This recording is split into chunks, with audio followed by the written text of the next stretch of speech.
स्थित्यदनाभ्याम च, अगला हेतु दे रहे हैं स्थिति, स्थिति और अदनाभ्याम। स्थिति मतलब अपने स्वरूप में रहना, परमात्मा स्थिति स्वरूप में रहना, और अदनाभ्याम, अदन मतलब भोग, खाना, खाने का मतलब भोग ही हुआ ना। तो इससे भी पता लग रहा है कि इस द्यू भू आदि का आयतन परमात्मा ही है। स्थिति अदनाभ्याम च, स्थिति ही मतलब स्वरूपे अवस्थानम, और अदनम मतलब भोगः। ताभ्याम, ताभ्याम का अभ्याम, स्थिति अदनाभ्याम, ताभ्याम परमात्म जीवात्मनो धर्माभ्याम तत्रैव उपनिषदि वर्णिताभ्याम ज्ञायते द्यू भू प्रभृति नाम आयतनम परमात्मा। कह रहे हैं उन दोनों के, परमात्मा जीवात्मनः धर्माभ्याम, ताभ्याम धर्माभ्याम, परमात्मा और जीवात्मा के उन दोनों धर्मों से ये पता लगा कि एक तो कैसे धर्म वाला है, स्थिति धर्म वाला है, माने अपने स्वरूप में स्थित रहने वाला है, वो तो परमात्मा है, और दूसरा अदनाभ्याम, दूसरा भोग करने वाला है। तो ये भी हमें तत्रैव उपनिषदि वर्णिताभ्याम, ये दोनों धर्म भी वही उपनिषद में वर्णित हैं, उससे पता लगा, ज्ञायते उससे पता लगा द्यू भू प्रभृति नाम आयतनम परमात्मा। द्यू भू आदि जो लोक हैं उनका आयतन परमात्मा ही है, क्योंकि जो अपने स्वरूप में स्थित रहेगा वो ही तो दूसरे को आश्रय दे सकता है। जो खुद भोग में लगा है तो वो दूसरे को आश्रय नहीं दे सकता है। वहां पर क्या है, उपनिषद में ही दोनों धर्मों का कैसे पता लगा, द्वा सुपर्णा सयुजा सखाय समानम वृक्षम परिशस्व जाते। तो ये तयो अन्य पिप्पलम स्वादु अत्ति, उनमें से एक जो है वो तो स्वादु पीपल के फल को खाता है, और अनशनन अन्यो अभिचाकशीति, दूसरा केवल देखता है, खाता नहीं है, भोग नहीं करता है कुछ भी, वो देखता है केवल। तो एक तो अपने स्वरूप में स्थित रहता है, ये संसार रूपी जो वृक्ष है इसके ऊपर दोनों पक्षी बैठे हैं, एक परमात्मा एक जीवात्मा। तो उनमें से परमात्मा तो ऐसा पक्षी है जो एक भी फल को खाता नहीं है, केवल दृष्टा मात्र है, और जीवात्मा ऐसा पक्षी है जो पीपल के फलों में खाने में ही लगा हुआ है रात दिन, अर्थात भोग करता है वो। तो एक का स्वभाव है अदन करना, भोग करना, दूसरे का स्वभाव है अपने स्वरूप में स्थित रहना, दृष्टा भाव में। अत्र द्यू भू प्रभृति समूहेन सार्धम जीवस्य धर्मो अदनम भोगः परमात्मनस्तु धर्मः साक्षित्वेन, साक्षित्वेन अवस्थानमेव स तु तस्य आधारभूतः सन तम द्यौ भू प्रभृति समूहम अभिरक्षति एव। तो यहाँ पर द्यौ भू आदि जो समूह है, द्यौ भू प्रभृति समूह है ना, सार्धम जीवस्य, जीव के साथ, जीवस्य धर्म साथ साथ रहते हैं दोनों इस समूह में। द्यौ भू आदि का जो समूह है इसमें दोनों साथ रहते हैं। जीवस्य धर्म अदनम, जीव का धर्म तो यहाँ पर भोग करना, परमात्मनस्तु धर्म साक्षित्वेन अवस्थानम, वो साक्षी रूप से केवल अपने स्वरूप में स्थित है। स तु तस्य आधारभूतः, तो वो जो अपने स्वरूप में अवस्थित रहता है वह उसका आधारभूत होता हुआ, आधारभूतः सन तम द्यौ भू प्रभृति समूहम, तो उसका आश्रय होता हुआ ये द्यौ भू आदि का जो समूह है उसको अभिरक्षति, वो उसकी रक्षा करता है। तस्मात् द्यौ भू प्रभृति नाम आयतनम जीवो नास्ति परमात्मा एव अस्ति इति गतम। तो इससे हमें ये ज्ञात हुआ कि ये द्यौ भू आदि हैं, इनका आयतन जीव नहीं हो सकता है, परमात्मा ही उसका आश्रय है। और कैसे पता लगा, भूमा संप्रसादात अध्युपदेशात, भूमा संप्रसादात अधि उपदेशात, भूमा का संप्रसादात, संप्रसाद माने जीव से ऊपर, संप्रसादात अधि, अधि माने ऊपर, जीव से ऊपर उपदेशात उपदेश होने से, शास्त्रों में संप्रसादात अधि जीवात्मा से ऊपर भूमा उपदेशात उस भूमा का उपदेश होने पे, शास्त्रों में भी जीव से महान उस भूमा को माना है, तो वही आश्रय होगा। जो महान होता है वही तो सबका आश्रय हो सकता है। अध्यात्म ग्रंथे भूमा शब्द पठ्यते, अध्यात्म ग्रंथ में भूमा शब्द का पठन किया है। तद यथा यो वै भूमा तत्सुखम नाल्पे सुखम अस्ति भूमैव सुखम, तो छांदोग्य उपनिषद का है ना ये। भूमा तो एवं विजिज्ञासितव्य, उस भूमा को ही जानना चाहिए, वो ही जानने योग्य है। इति भूमानम भगवो विजिज्ञास इति, तो जब ये नारद और सनत कुमार का चला है ना वहां पर छांदोग्य उपनिषद में, तो वो पूछता जाता है कि क्या इससे भी कुछ बढ़कर है, क्या इससे भी कुछ बढ़कर के है। तो इस प्रकार से वो 26 प्रकरण चलते हैं। तो लास्ट में जाकर के 26वें प्रकरण में जाकर के ये पूछते हैं कि इससे भी बढ़कर के कुछ है क्या। तो वो कहते हैं कि हाँ, सबसे बढ़कर के तो भूमा है। उन्होंने सुख के बारे में पूछा ना कि सुख से बढ़ करके भी है क्या, तो बोले हाँ, सुख से भी बढ़ करके है भूमा। तो उस भूमा को ही जानना चाहिए। तो फिर कहा भूमानम भगवो विजिज्ञास इति, भगवान फिर आप मुझे उस भूमा का ही उपदेश दीजिए, उसी के बारे में जनाई। तो उस भूमा के बारे में उन्होंने कहा यत्र नान्यत पश्यति नान्यत शृणोति न अन्यत विजानाति स भूमा, यत्र जिसमें या जिसको प्राप्त करके अन्यत न पश्यति, एक बार उसको देख लिया ना तो फिर किसी दूसरे को देखने की इच्छा ही नहीं रहती है। एक बार उस ब्रह्म को देख लिया तो फिर कहीं भी लोकांतर किसी को भी देखने की इच्छा नहीं होती है। एक बार गुरुजी के साथ गई थी मैं वहां बिहार हिल्स, तो जो अपने स्वामी जी थे वहां पे, पूज्य स्वामी निर्मलानंद जी महाराज, तो गुरुजी ने कहा कि आप कहीं इधर उधर जाते नहीं है, क्योंकि वो 12 साल से वहीं मौन थे। एक कुटिया बना के रहते थे पहाड़ के ऊपर, और एक बगीचा था, बस सुंदर सा छोटा सा आश्रम था उनका। तो उन्होंने कहा मैं क्यों जाऊं, मैं तो सब जगह हूं, मैं क्यों जाऊं। तो क्योंकि वो व्यक्ति ऐसा इसलिए बोल रहे हैं कि उन्होंने उस एक को देख लिया। आत्मवेता पुरुष थे, उन्होंने प्रायोपवेशन करके ही अपना शरीर छोड़ा था, 1 साल पहले ही बता दिया था। और उसी तरह से यहाँ पर कहा यत्र अन्यत न पश्यति, जहां जिस ब्रह्म में या जिस ब्रह्म को प्राप्त करके अन्यत न पश्यति, दूसरे को नहीं देखना चाहता है व्यक्ति, न अन्यत शृणोति, उसको सुनने के बाद फिर कुछ और सुनने की गुंजाइश नहीं है। यहाँ तो क्या होता है, एक महापुरुष को देखा, फिर हमें लगता है इनको तो देख लिया, फिर पता लगा कि भाई वहां भी एक कोई महापुरुष है, तो हम फिर तैयार हो जाते हैं कि चलो उनको भी देख लेते हैं। फिर दूसरे के बाद पता लगा कि तीसरा तो उनसे भी ज्यादा घनघोर तपस्वी है, तो उनको भी देखने की, तो हमें एक के बाद दूसरी चीज को देखने की इच्छा होती रहती है। एक किसी का बहुत सुंदर भजन सुना और फिर किसी ने बताया ये तो क्या था, इससे तो 1000 गुना आप तो मंत्र मुग्ध हो जाओगे, एक बार उनको सुन के देखो।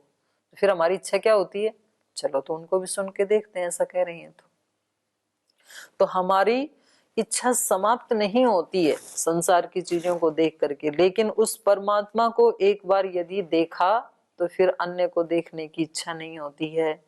न अन्यत शृणोति, एक बार उसको सुन लिया, उसके आदेश को सुन लिया तो फिर अन्य को सुनने की इच्छा नहीं होती है। न अन्यत विजानाति, जिसको जानने के बाद किसी दूसरे को जानने की इच्छा नहीं होती है। स भूमा, वो भूमा है। भूमा वो है यत्र नान्यत पश्यति नान्यत शृणोति नान्यत विजानाति स भूमा।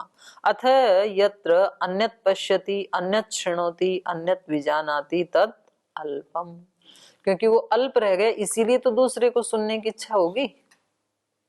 एक को सुनने के बाद यदि दूसरे को भी सुनने की इच्छा होती है तो इसका मतलब क्या है कि पहले सुना हुआ अल्प हो गया, कम था।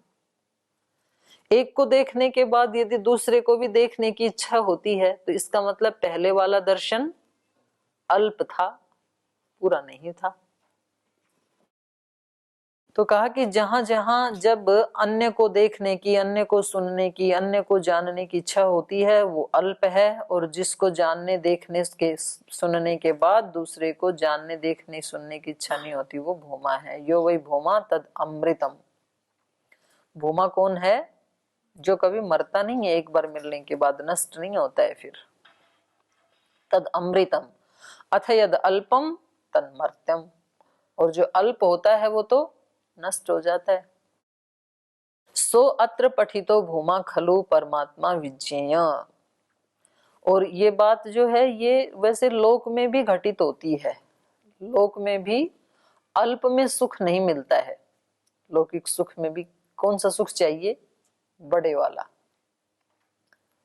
तो इसलिए किसी के पास कितना भी धन क्यों ना हो जाए तो वो भी छोटा पड़ जाता है, क्योंकि उससे भी ज्यादा है जो उसने प्राप्त नहीं किया है, अभी वो बचा हुआ है ना। तो बहुत है ऐसा। तो किसी के पास 100 करोड़ रुपए हो गए तो 200 बनाना चाहेगा ना फिर, और 1000 करोड़ हो गए तो 5000 करोड़ बनाना चाहेगा, कि उसके पास तो इससे भी ज्यादा है। तो यहाँ की जो चीजें अल्प हैं उसमें सुख नहीं है, व्यक्ति को सुख नहीं मिलता है। और अल्प वही है जो प्राप्त हो गया, और भूमा वही है जो अभी प्राप्त नहीं हुआ। प्राप्ति समाप्ति, जितना प्राप्त हो गया वो तो समाप्त हो गया, उसका आनंद समाप्त हो गया। और जो अभी प्राप्त नहीं हुआ उसकी कामना रहती है हमें। तो कहा सो अत्र पठितो भूमा खलु परमात्मा विज्ञेय। तो ये इस प्रकरण में जो भूमा है, भूमा का मतलब क्या है? परमात्मा, न तो जीवात्मा प्राणधारी। ये जीवात्मा नहीं हो सकता है। कुतः? संप्रसादात अधि उपदेशात। क्योंकि यहाँ पर संप्रसादात जीवात्मा से अधि ऊपरी उपदेशात, उससे ऊपर का उपदेश है। जीवात्मा तो नारद स्वयं ही है, और उन्हीं को तो उपदेश दे रहे हैं ना सनत कुमार जी। तो उनसे ऊपर वाले का ही तो उपदेश दे रहे हैं। संप्रसादात अधि, अधि मतलब ऊपरी, यहाँ अधि छुटा हुआ है। संप्रसादात अधि, सूत्र में पढ़ा ना, संप्रसादात अधि अर्थात संप्रसादात ऊपरी, प्राणधारिणो जीवात ऊपरी, प्राण धारण करने वाले जीवात्मा से ऊपर, तस्य उपदेश उपदेशनात्, उससे ऊपर उसका उपदेश होने से, उपदेशनात् प्रतिपादनात्, उसके उपदेश का प्रतिपादन होने से ये पता लगा कि यहाँ पर परमात्मा का ही वर्णन है। संप्रसाद प्राणधारी जीव। संप्रसाद का अर्थ, सूत्र में जो संप्रसाद कहा उसका अर्थ क्या है? प्राण धारण करने वाला जीवात्मा। तो बोल जी ये अर्थ कैसे लगा लिया आपने? संप्रसाद का अर्थ जीवात्मा कैसे लगा दिया?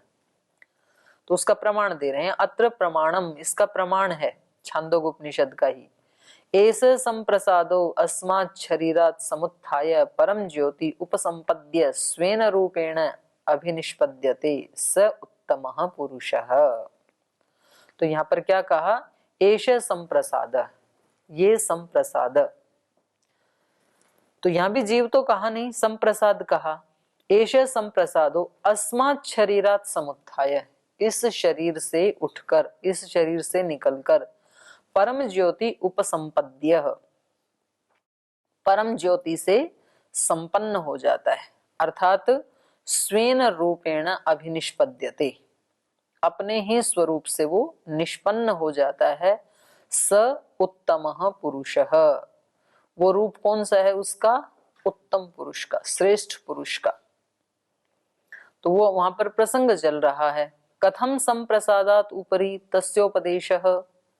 तो कह रहे हैं यहाँ उस ब्रह्म को संप्रसाद से ऊपर कैसे कहा, कैसे उसका उपदेश दिया? अत्र उच्यते, उसका भी प्रमाण दे रहे हैं।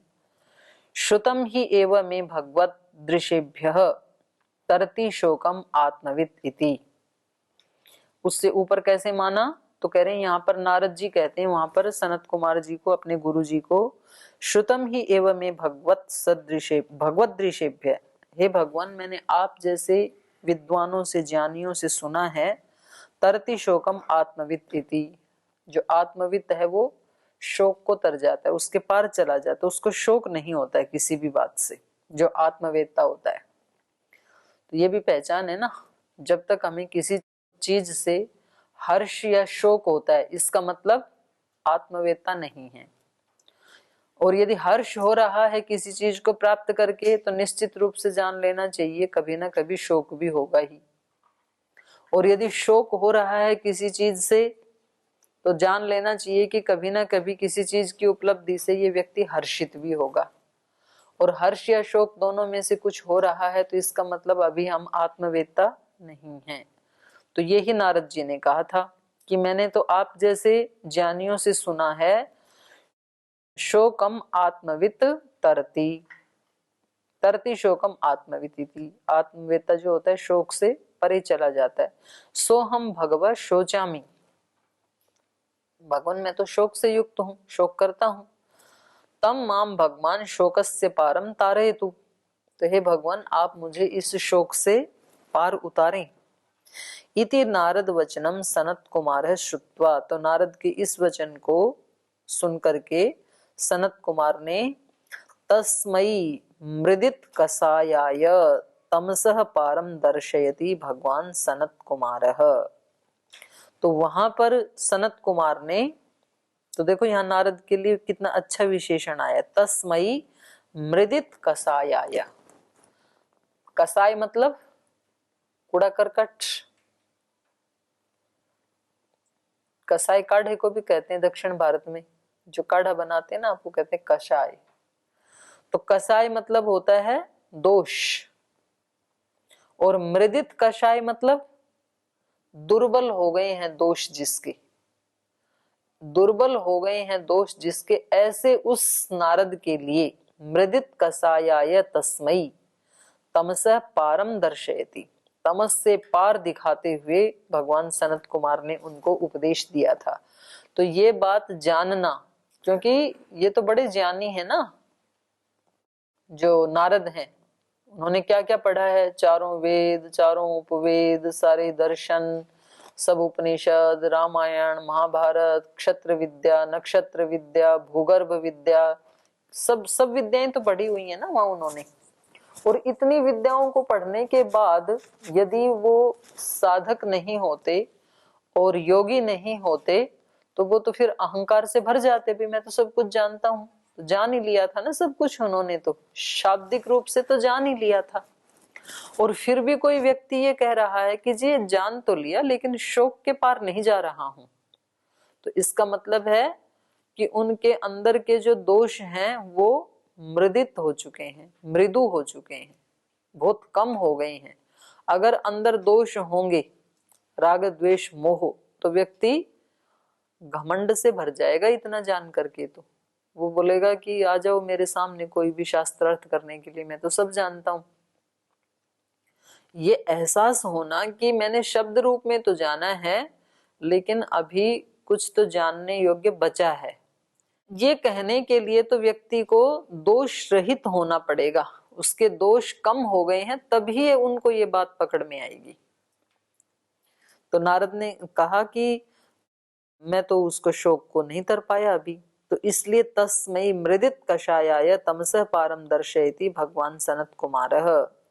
तमसः परः परमात्मा, तमस से परे कौन है? परमात्मा। जीवात्मना साक्षात कर्तव्य इति, उस परमात्मा का इस जीवात्मा को साक्षात्कार करना चाहिए, क्योंकि वो उस तम से पार है और उसको जान लेता है, उस भूमा को, तो ये शोक को तर जाता है। वेदे भी प्रतिपादितम, और ऐसे ही वेद में भी उसका प्रतिपादन किया है।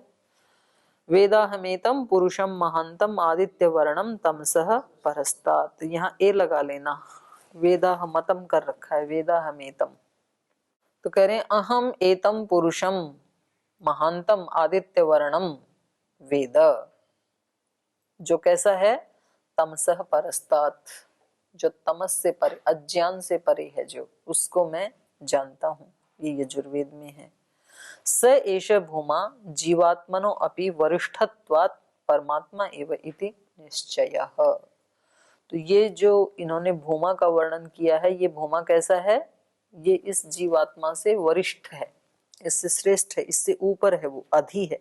संप्रसादात अधि उपदेशात, इस जीवात्मा से परे उसका उपदेश होने से इन द्यू भू आदि का आयतन जो है वो ब्रह्म ही है, जीवात्मा नहीं हो सकता। इन सब का आश्रय वही है। आगे कहा धर्मोपपत्तिश्च, धर्म की उपपत्ति होने से। तो ये जो ऊपर धर्म बताए हैं ये सारे धर्म परमात्मा में ही घटित हो सकते हैं। ये जो ऊपर भूमा के गुण बताए ना, न अन्यत पश्यति न अन्यत शृणोति न अन्यत विजानाति स भूमा, तो ये तो परमात्मा के ही गुण हो सकते हैं, उसी के धर्म हो सकते हैं। तो उसी के धर्मों की उपपत्ति होने से भी ये सिद्ध होता है द्यू भू आदि का आयतन आश्रय ब्रह्म ही है, जीवात्मा नहीं है। अथच अत्र प्रकरणे भूम्नो ये धर्मा गुणा प्रतिपादिता सन्ति ते परमात्मनि एव उपपद्यन्ते युज्यन्ते।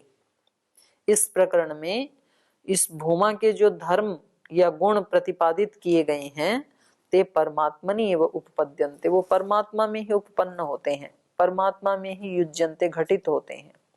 तद यथा जैसे स भगव कस्मिन् प्रतिष्ठित इति, जैसे जैसे वो उपदेश करते जाते हैं ना, तो जैसे इन्होंने पूछा कि वो जो भूमा है वो भूमा किस में प्रतिष्ठित है, क्योंकि नारद ऐसे ही प्रश्न करते चले जा रहे थे ना, ये शब्द प्रमाण किस में प्रतिष्ठित है, तो बोले ये तो मन में है, फिर मन किस में प्रतिष्ठित है, ऐसे ऐसे।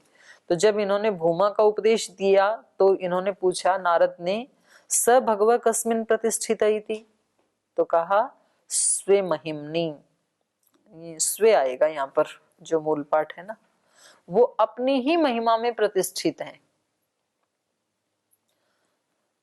माने जो किसी दूसरे की महिमा में प्रतिष्ठित है तो वो उस व्यक्ति की कोई महिमा नहीं है। महिमा तो उसी की है जो अपनी महिमा में प्रतिष्ठित है, वो वास्तव में असली महिमा है। बाकी महिमा तो अब मानो कि किसी व्यक्ति को कुछ लोगों ने चुन करके और सीएम की या पीएम की कुर्सी पे बिठा दिया, तो ये महिमा उस व्यक्ति की है या पद की है? वो तो पद की है। जिन व्यक्तियों ने बिठाया है वो कल उतार भी तो सकते हैं, तो फिर उस व्यक्ति की महिमा कैसी हो जाएगी? बिल्कुल छोटी, क्योंकि वो उसकी अपनी महिमा नहीं है, वो तो कुछ लोगों ने मिलकर के दे दी वो महिमा। अब मान लो आप यहाँ पतंजलि योगपीठ में रहते हैं और आप कहीं जाकर के बताएं कि हम तो श्रद्धेय स्वामी जी महाराज के शिष्य हैं, और फिर वो अच्छा आप महाराज जी के शिष्य हैं, तो फिर वो आपको बहुत अच्छे से आपकी खातिरदारी करें, किसी ऊंचे से सिंहासन पे आपको बिठाएं और आपकी बड़ी महिमा वो गाएं। ये महिमा किसकी है? ये तो गुरु की महिमा है, आपकी महिमा थोड़ी है। गुरु जी कल ही बाहर निकाल दें गुरुकुल से, चलो भाई आपका आचरण ठीक नहीं है, तो फिर वो महिमा कहाँ जाएगी? खत्म वो महिमा उसी समय। कोई व्यक्ति धन से महिमावान है, उसके पास बहुत धन है, तो उसकी इतनी महिमा है कि जहां कहीं भी जाता है तो लोग उसकी आरती उतारते हैं, और खुदा ना खास्ता कल उसका जो धन है वो सारा का सारा नष्ट हो जाए, फिर उस व्यक्ति की महिमा कैसी रहेगी? कोई पूछेगा भी नहीं। जो सिंहासनों पे बिठाते थे वो चारपाई पे भी बिठाएंगे नहीं फिर। तो वास्तव में वो महिमा उस व्यक्ति की नहीं थी, बल्कि किसकी थी? धन की थी। एक व्यक्ति बहुत विद्वान है और सब लोग उसका जहां भी जाए आदर करते हैं, और कभी कोई एक्सीडेंट हुआ, कोई बीमारी आई और उसकी दिमाग की कोई नस जो है वो ब्लॉक हो गई, अब उस व्यक्ति को कोई होश नहीं है अपना भी, अब उस व्यक्ति को कोई बुला के महिमा मंडित नहीं करता है। तो वास्तव में वो महिमा किसकी थी? ज्ञान की थी। तो ये जो महिमाएं हैं ज्ञान वाली तो फिर भी चलो अपनी ही महिमा मान ली जाएगी, बाकी जो बाहर की चीजों से जो महिमा मिलती है हमें, किसी पद से, किसी डिग्री से, धन से, संबंधियों से, किसी कुर्सी से, ये सारी बाहर की महिमा है। ये उस व्यक्ति को महिमावान नहीं बनाएंगे। जैसे नारद की भी महिमा बाहर से तो शब्द ज्ञान से तो बहुत बड़ी महिमा थी, लेकिन उन्होंने उस महिमा को शोक से पार उतारने वाली नहीं माना। तो ये जो बाहर से मिली हुई महिमा है ये कभी भी छिन सकती है व्यक्ति से, और जब भी छिन जाएंगी तो फिर वो उसकी अपनी जो खुद की जो महिमा है वहां पर आकर वो ठहर जाएगा। तो इसलिए यहां पर कहा स भगव कस्मिन प्रतिष्ठित इति, वो भूमा किसमें प्रतिष्ठित है? तो बोला स्वे महिमनी, अपनी ही महिमा में। उसको किसी दूसरे ने महिमावान नहीं बनाया, ये उसकी तो अपनी ही महिमा है। तो जो व्यक्ति अपनी महिमा से बड़ा हुआ है उसको कोई व्यक्ति उतार नहीं सकता है। स्वामी जी ने जो ये इतनी बड़ी महिमा खड़ी की, ये उनकी अपनी महिमा है, अपना पुरुषार्थ से खड़ा किया ना, किसी दूसरे ने नहीं दिया ना। तो इसलिए उनको इस महिमा से कोई नीचे नहीं उतार सकता है, क्योंकि ये उनकी अपनी खुद की महिमा है। तो यहाँ पर उसके ब्रह्म के लिए कहा कि वो ब्रह्म तो अपनी ही महिमा में प्रतिष्ठित है। परमात्मा एवं स्वे महिमनि प्रतिष्ठिते न तो जीवात्मा तस्य परमात्मा आश्रयत्वात्, जिसका कोई भी दूसरा आश्रय होगा तो वो उसकी ही महिमा में प्रतिष्ठित माना जाएगा। लेकिन परमात्मा का, जीवात्मा का आश्रय तो परमात्मा है, लेकिन परमात्मा का कोई दूसरा आश्रय नहीं है, वो तो अपनी ही महिमा में प्रतिष्ठित है। परमात्मा एवं स्व महिमनि प्रतिष्ठिते न तो जीवात्मा तस्य परमात्मा आश्रयत्वात् तथा स एव अधस्तात् स उपरिष्टात् स पश्चात् स पुरस्तात्, ये छांदोग्य उपनिषद में ही आया ना। तो परमात्मा एवं सर्वाशु दिक्षु विभु रूपत्वात् वर्तते न जीवात्मा। अब जो सब जगह वर्तमान है तो ये उसकी अपनी महिमा हो गई ना। तो जीवात्मा तो ऐसे है नहीं सब जगह वर्तमान, तो इसलिए जीवात्मा इन सब का आश्रय नहीं हो सकता है। जो द्युलोक तक पहुंच भी नहीं सकता है, जो है ही एक पृथ्वीलोक में, और पृथ्वीलोक के भी एक स्थान में, एक शरीर में, एक शरीर के भी एक प्रदेश मात्र में, तो वो इन सब का आयतन, सबका आश्रय, सबका मालिक कैसे हो सकता है? तो वो परमात्मा ही इन सब का आयतन है। तस्माद अत्र प्रकरणे भूमा परमात्मा एवं विज्ञेय। तो ये जो छांदोग्य उपनिषद का नारद सनत कुमार का जो प्रकरण है, इसमें जो गुण बताए हैं, जो धर्म बताए हैं, वो ब्रह्म के ही है, परमात्मा के ही है, न कि जीवात्मा के। अक्षरम अंबरांतम धृते, अंबरांत धृते, अक्षरम उस परमात्मा का एक नाम अक्षर भी है। अक्षरम अंबरांत, अंबरांत माने अंबर तक, अंबर तक ये जो अक्षर अविनाशी परमात्मा है, इसके धृते है, सबको धारण करने से, पृथ्वी से लेकर के अंबर पर्यंत, आकाश पर्यंत जितने भी पदार्थ हैं उन सब को कौन धारण कर रहा है? परमात्मा ही धारण कर रहा है। तो इसलिए वो ही सबका आयतन है। क्वचित अध्यात्म ग्रंथे अक्षरम ब्रह्म नाम भवति।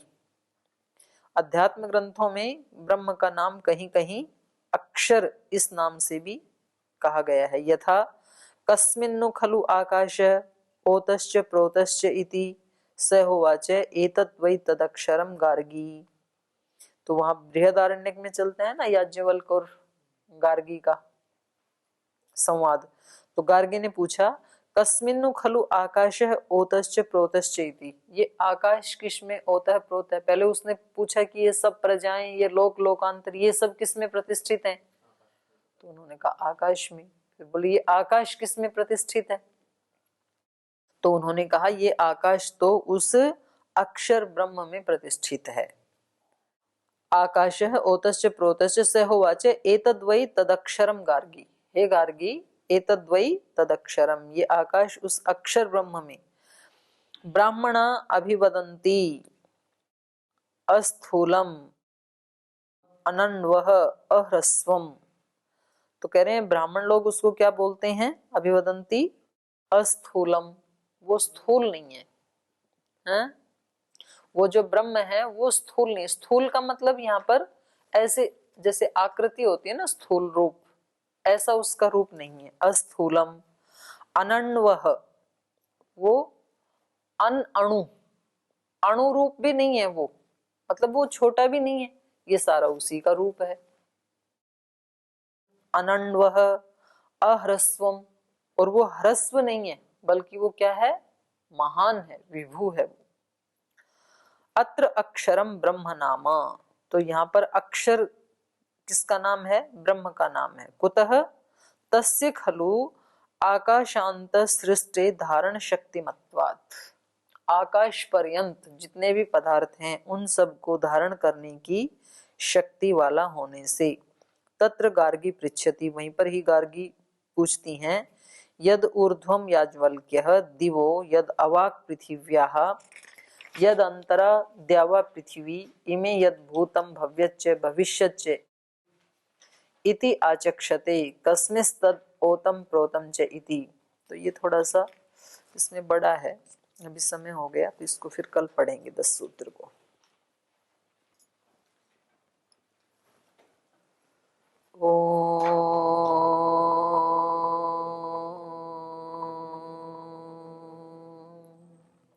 शांति शांति शांति। श्री गुरुभ्यो नमः।